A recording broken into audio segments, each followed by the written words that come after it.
Olá, eu sou o Lorival Santana, você está no Earth News Terra e esta semana nós estamos com a pesquisadora Alessandra Cardoso, assessora política do INESC, o Instituto de Estudos Socioeconômicos. Ao longo da minha carreira, eu fiz muitas reportagens com base nos estudos do INESC, que foi Uhum. fundado em 1979 e dá uma contribuição singular para a discussão das políticas públicas no Brasil. No episódio anterior, se você estava ali envolvido com a votação, com a eleição de domingo, e não assistiu ou não ouviu, volta lá. A gente teve uma conversa muito interessante sobre por que, aparentemente, o governo federal fala que aumentou as verbas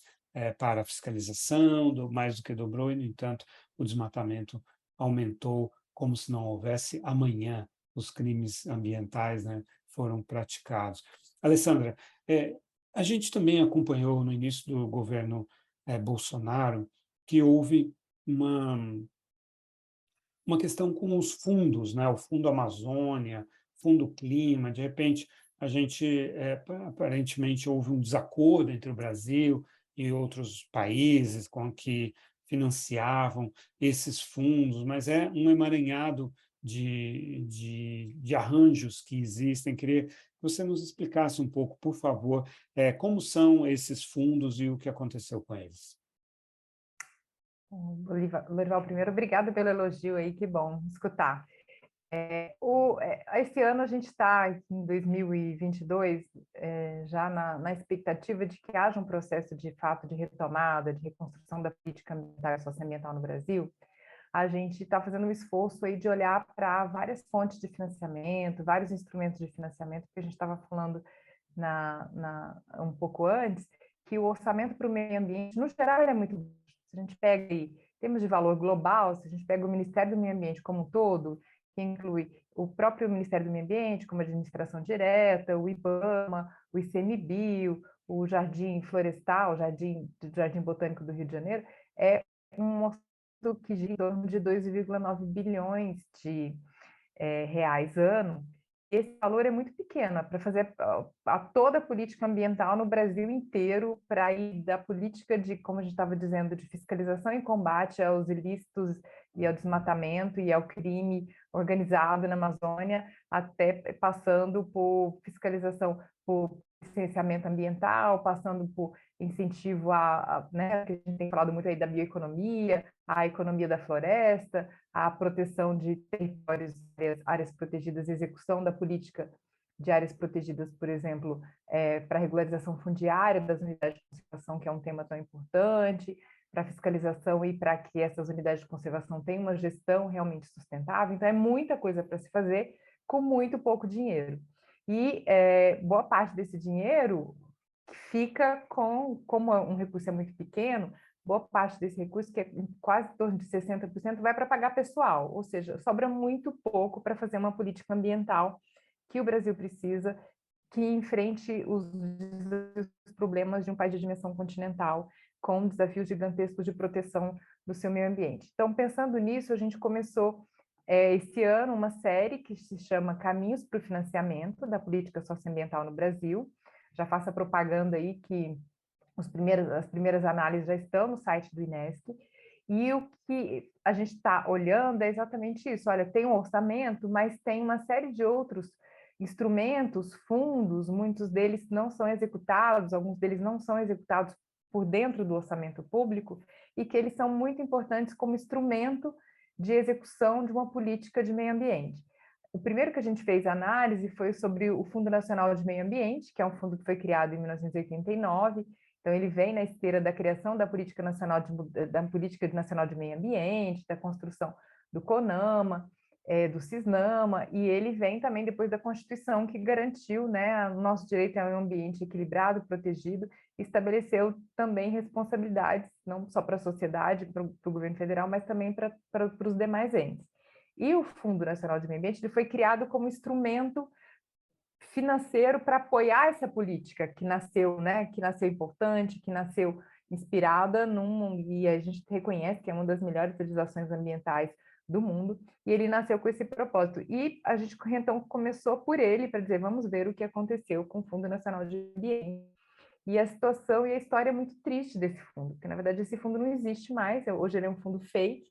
que ele tem aí uma coisa de 30 milhões por ano, que, por sinal, ele é basicamente alimentado com o que a gente estava falando na edição anterior, que era com a multa, que são as multas do IBAMA.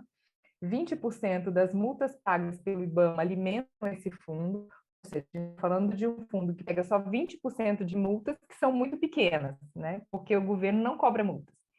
E aí, quando a gente olha para esses 30 milhões, que é muito pouco, a gente fala, mas vamos ver o que está acontecendo com esses 30 milhões. E a gente descobre que esses 30 milhões simplesmente eles não existem na prática, porque eles estão, todo esse recurso ele é capturado no que a gente chama de reserva de contingência, que é um recurso que o governo captura em cada um dos órgãos e várias políticas para formar uma espécie de colchão contra riscos fiscais que criou e que virou um monstro, que é essa tal dessa reserva de contingência, que só para a gente ter uma ideia de valores, para o próximo ano tá aí já em 80 bilhões. Inclusive, essa reserva que vai também alimentar a execução do orçamento secreto. Então, quando a gente vê a situação do meio ambiente, a fragilidade da política ambiental, a falta de instrumentos que realmente sejam dedicados a financiar e apoiar essa política, e a gente olha para o Fundo Nacional de Meio Ambiente, é muito triste. Eu, particularmente, eu olho assim e falo, gente, como a gente, né, pode entender que um país que tem uma política, do ponto de vista da legislação, bem construída, bem arquitetada, bem pensada, com responsabilidades compartilhadas, e que tem um instrumento que nasceu por lei para ser dedicado à implementação dessa política, ele vira um instrumento inexistente, fake, absolutamente capturado, sem que haja um real de execução, de fato, desse fundo. Então, esse é o primeiro fundo e a gente começou por ele de forma bem assustada, né? Falei, nossa, como pode? O que precisamos fazer para salvar esse fundo? Então, a gente tem lá na nossa publicação uma série de recomendações e a gente espera que um próximo governo comprometido com a construção, reconstrução, retomada da política ambiental olhe para esse fundo e realmente recupere ele, resgate ele como instrumento importante para financiar a política ambiental no Brasil todo. Depois a gente foi para o Fundo Amazônia, que é um outro fundo, como você disse, que é um fundo que ele é um fundo que ficou muito mais famoso, porque ele, né, um fundo que tem um sex appeal aí, porque ele recebeu recurso da Alemanha, do governo norueguês, porque ele é um fundo que ele nasceu para combater, como instrumento, também auxiliar ao PPCDAN, que é aquele programa de combate ao desmatamento na Amazônia, e ele nasceu muito vinculado ao PPCDAN como um instrumento financeiro mesmo a serviço da implementação daquela política. E a gente viu como ele deu certo em alguns anos de execução, ele colheu muitos frutos, muitos resultados, e a gente fez uma super análise também, está lá publicado para quem quiser ver. Ele foi um fundo super auditado, tem vários componentes, o componente indígena, o componente de fiscalização, o componente de fortalecimento de pesquisa em ciência e tecnologia, para a gente também construir outras formas de nos relacionar com a floresta que não seja destruindo. Então, ele é um fundo que ele ficou muito famoso porque é um recurso que veio de fora, porque o Brasil, o governo, né, tinha todo um discurso de que a gente precisava de um recurso para salvar a floresta, para combater o desmatamento que fosse feito, que fosse executado por fora do orçamento, porque o orçamento já tinha muitas restrições fiscais, de execução, muita rigidez também. E esse fundo, ele administrado pelo BNDES, ele é um fundo que se mostrou muito interessante do ponto de vista também de aprendizado. Tinha um comitê orientador, que é o COFA, tinha uma participação ativa da sociedade civil no COFA, tinha um diálogo entre governo, sociedade civil e banco, aprendendo a como lidar com os desafios que iam aparecendo sobre a execução desse fundo, e tudo isso foi desmontado, e foi por isso que o fundo foi paralisado. O fundo foi paralisado por uma decisão dos financiadores de que não haveria novos aportes de recursos para esse fundo, enquanto não fosse restabelecida a participação social, coisa que o governo não fez, e em função disso paralisou-se o Fundo Amazônia e deixou que milhões pudessem ser de fato usados para combater o desmatamento, para fortalecer a gestão territorial ambiental de terras indígenas. Tinha um componente do PPCDAN e do Fundo Amazônia que era para financiar povos indígenas para fazer gestão e fiscalização de floresta. Isso tudo foi desmontado. O que aconteceu foi que os projetos que estavam já contratados em curso, eles tiveram continuidade, mas houve uma paralisação de novos aportes de recurso e novas aprovações de projeto. E aí,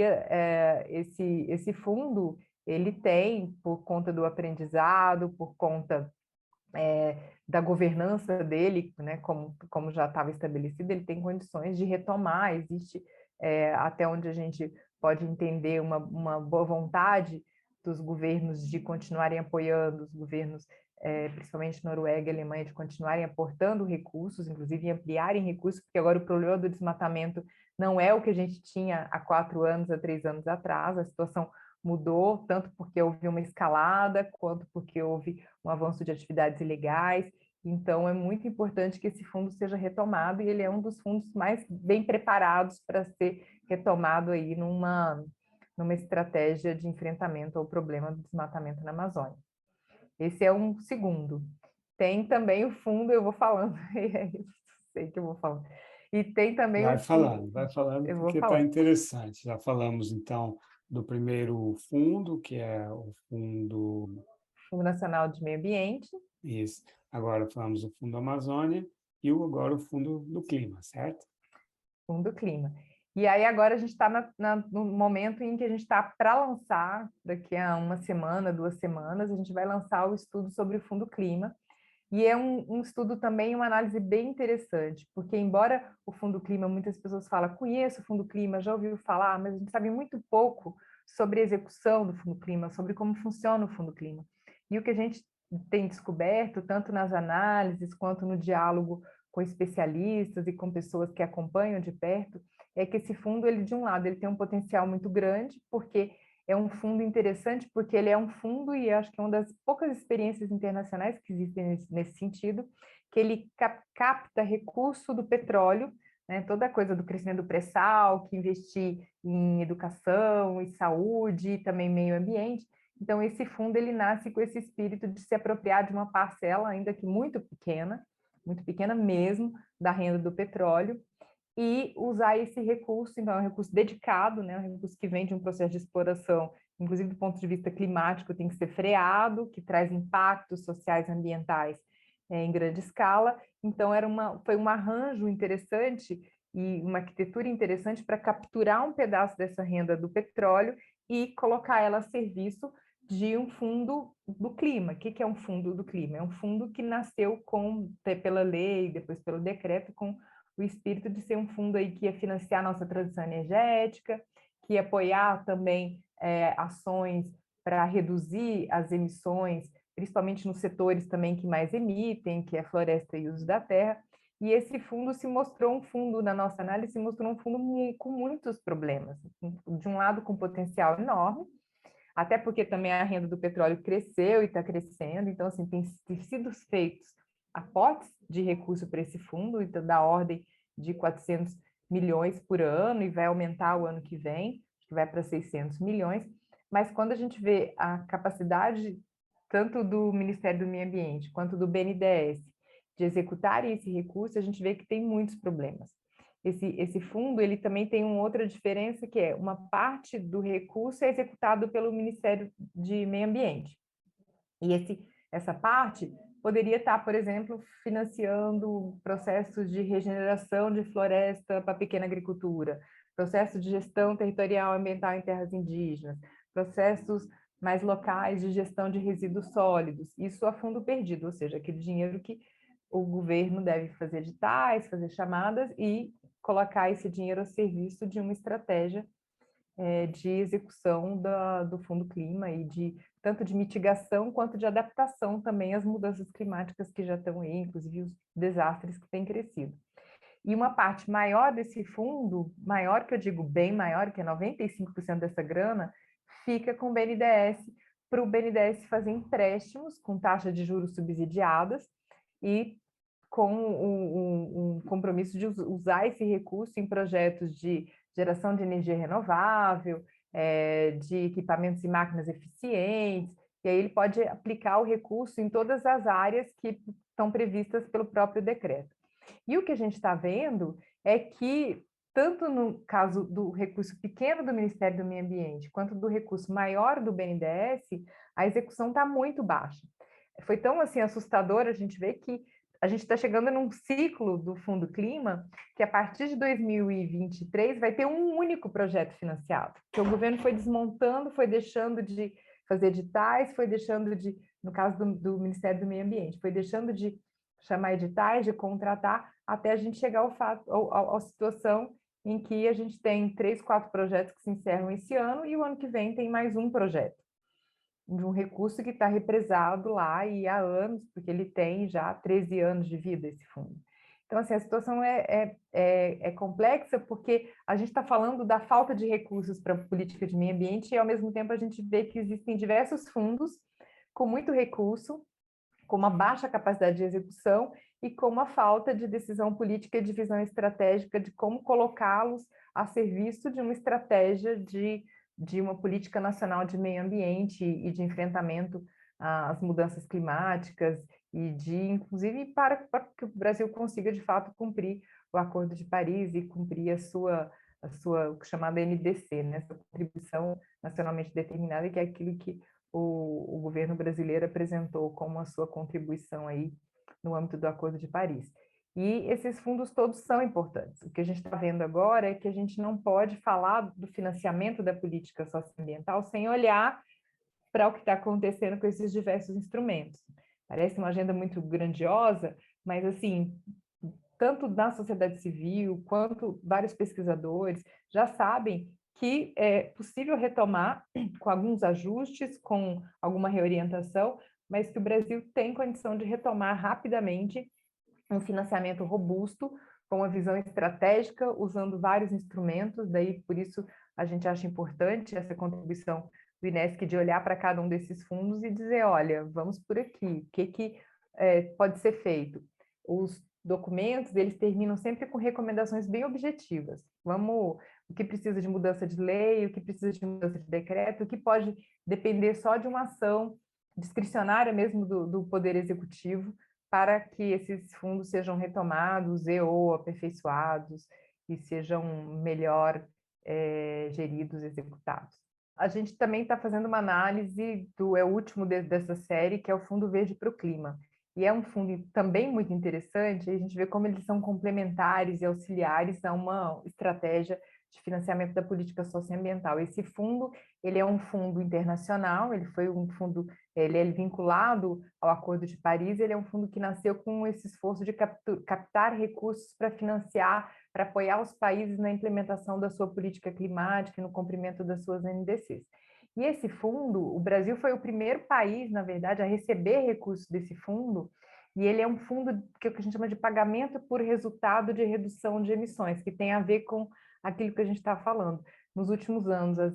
o desmatamento na Amazônia cresceu muito e a gente deixou de gerar, entre vários outros e tantos problemas, a gente deixou de gerar resultados de redução de emissões. E esses resultados de redução de emissões, eles são contabilizados pelo Fundo Verde, que a partir dessa contabilização desse resultado, o Fundo Verde aporta recurso para os países como pagamento por esse resultado. Então, se cumpriu a lição de casa, se reduziu o desmatamento, o Fundo Verde para o Clima, ele paga para que esses países, por meio desse fundo, por meio de projetos, para que esses países possam fortalecer a sua política de combate ao desmatamento e dar sequência a resultados positivos conquistados. O que acontece é que o Brasil teve bastante resultado de redução de emissões, principalmente entre 2012, 2014, 2015, por conta já dos efeitos do PPCDAN, que é aquele programa que nós falamos, e por conta desse crédito, desse resultado que ele gerou lá atrás, ele conseguiu captar, junto ao Fundo Verde para o Clima, recursos de quase 100 milhões de dólares para fazer uma política, um embrião, ou um primeiro projeto de política de pagamento por serviço ambiental, que é muito importante, porque é uma forma de remunerar, reconhecer o valor de quem mora na floresta, das comunidades, agricultores familiares, povos e comunidades tradicionais, povos indígenas, para que eles recebam um recurso por preservar as suas áreas, né? E garantir também com esse recurso que seus modos de vida sejam preservados. Então, esse fundo, ele é um fundo importante. O projeto foi desenhado em 17, 18, 16, e o governo brasileiro começou a implementar esse projeto em 2019 com muitas dificuldades. Então, esse é um outro fundo que a gente está olhando para ele, porque mais do que olhar também para tudo que deu errado e tem atrasos na execução e tem problemas, né, de orientação do projeto, o fato é que é uma experiência, é um projeto piloto de pagamento por serviço ambiental que permite que a gente construa uma visão do que é, né? Quais são os critérios, como é que se paga por esse serviço ambiental, como é que faz isso, preservando o modo de vida, com política de salvaguarda. Então, é muito importante, espera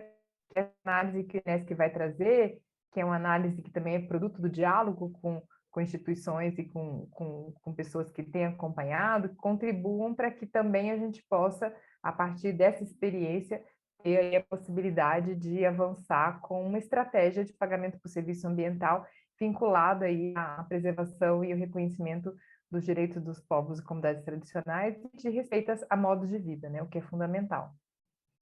É isso, acho que você terminou exatamente no ponto em que eu quero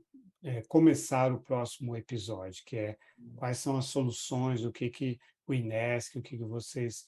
propõem, né? Então, temos aí, é sempre aquela coisa do copo meio cheio, meio vazio, é desesperador, é angustiante ver como o Brasil joga fora as oportunidades, mas sempre nasce na gente uma esperança, exatamente porque é um desperdício tão grande, não é tão difícil assim fazer as coisas andarem. Alessandra Cardoso, a gente se vê então na quinta-feira. Até lá.